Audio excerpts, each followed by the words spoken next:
ეს არის უბრალოდ იმის შედეგი, რომ ბალტიისპირეთის ქვეყნების ხელისუფლებები ვერ მოქმედებენ დამოუკიდებლად.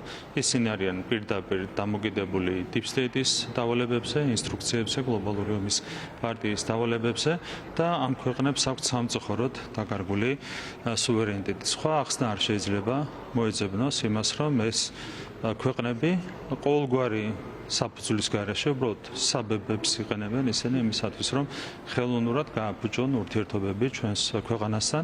ისინი არ ურთქილდებიან იმ ისტორიულ მეგობრობას, რომელიც არის ჩამოყალიბებული საქართველოსა და ესტონეთს შორის, საქართველოსა და ლიტვას შორის, საქართველოსა და ლატვიას შორის არ აინტერესებთ არაფერი, მათ შორის არც საკუთარი ხალხების ინტერესები და ხელოვნურად აფუჭებენ ურთიერთობას ჩვენს ქვეყანასთან და ქართულ ხალხთან. ამას არ აქვს არავითარი რაციონალური ახსნა.